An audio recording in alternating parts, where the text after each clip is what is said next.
लोहा जो है उधर खाबर हो जाता है, चिकनापन खत्म हो जाता है। फिर कुछ दिन के बाद क्या होता है, होते होते वो चीज भरा जाता है। अभी केतनो अगर जंघियाल है तो उस पे अगर चाहेंगे तो सरेस मार सकते हैं, पूरा एकदम उखड़ापन जैसे चिकना हुआ तो।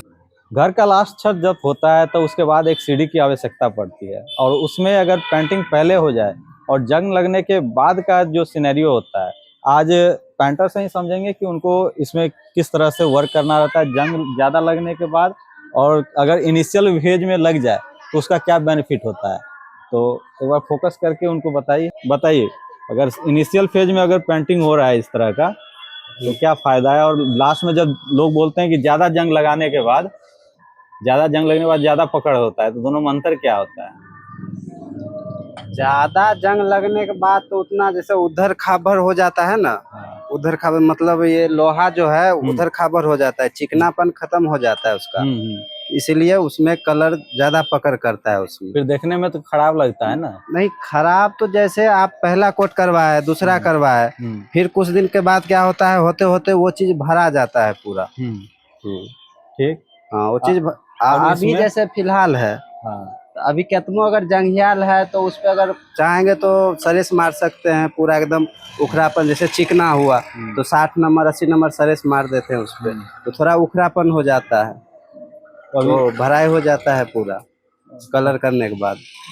अब बताइए, सॉल्वेंट यूज किए थे रस्ट-ऑफ का, उठा के दिखाइए एक बार, उठाइए इसको।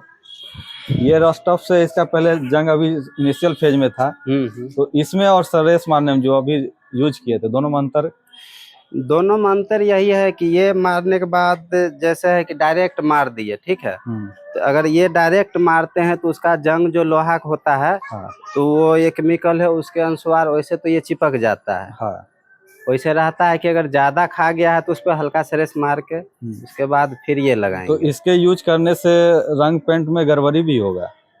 नहीं, गड़बड़ी तो नहीं होना चाहिए, जैसे अभी हो गया फिलहाल में, तो अभी तो गड़बड़ी नहीं आएगा इसमें। अभी इनिशियल फेज जो हम लोग किए हैं बिना जंग लगे हुए, इधर आके बताइए। तो ये जैसे बिना अभी जंग लगा हुआ था, अभी स्मूथली कर दिए, तो इसके कलरिंग टिकाऊ में और जो जंग लगने के बाद जो उबर खावर होता है उसमें दोनों में अंतर होता है कुछ? अंतर, हाँ अंतर होता है।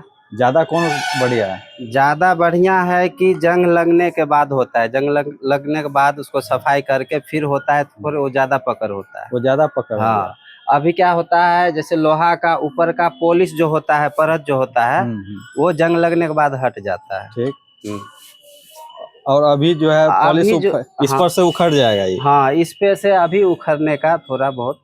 और पैरापेट जैसे ये सब काला पड़ गया है, ये सब जैसे यहाँ देखिए ये व्हाइट ये हुआ था, पुट्टी सब पे पुट्टी चला हुआ है, ऊपर भी देखिए ऊपर भी काला हो गया है। तो ये तो अभी तो शुरुआत है, धीरे धीरे उस पर बताएंगे, लेकिन इसका उपाय क्या है इस कालापन को हटाने के लिए? इस पे तो यही है, पूरा इसको सरेस मार के पूरा फिर क्लीन करेंगे, सफाई करेंगे पानी धुलाई होने के बाद, और उसके बाद जो इसका केमिकल आता है, डेम सिप आता है, डेम प्राइमर आता है, ये यूज करने के बाद फिर उस पे पुट्टी करेंगे। तो धीरे धीरे हम लोग बताते जाएंगे इसमें कैसे इस पे काम करना है। तो अभी इसका यही है कि प्राइमर और ये हुआ है, तो इससे बढ़िया रहता है कि ज्यादा जंग लग जाता है। हाँ ज्यादा जंग लग जाता तब ज्यादा बेहतर। अच्छा, तो इससे भी दिक्कत नहीं है बाद में? वैसे भी तो अभी कोई दिक्कत नहीं है, वैसे पानी का चीज है, अभी फिलहाल में तो नहीं होगा, फिर कुछ दिन होने के बाद हो सकता है। तो मतलब साल 2 साल चलेगा? 2 साल चलेगा। तो उसके बाद तो लोग रेगुलर कराते ही हैं। हाँ कराते हैं, तो रेगुलर वही 2 साल के बाद यही है कि फिर इस पे जो हल्का फुल्का जो निकलेगा वो परत वाला, उसको फिर बढ़िया सफाई करके और फिर करना, फिर कलर कर दीजिएगा। तो उतना ज्यादा जो है उतना ज्यादा डिफरेंस नहीं हो, उतना ज्यादा डिफरेंस नहीं आएगा। तो बेहतर है कि जंग ज्यादा न लगे, उससे पहले भी कर लें। हाँ उससे पहले कर ले तो ज्यादा अच्छा है। ज्यादा जंग न लगे तो अच्छा रहेगा। लोहा जो है जितना जंग लगता है फेरस ऑक्साइड उतना उसमें जो है बुरादा निकलता है। तो मोटाई भी घटेगा, अभी जो है मोटाई वही रह गया। हाँ मोटाई वही रह गया उसका। अच्छा।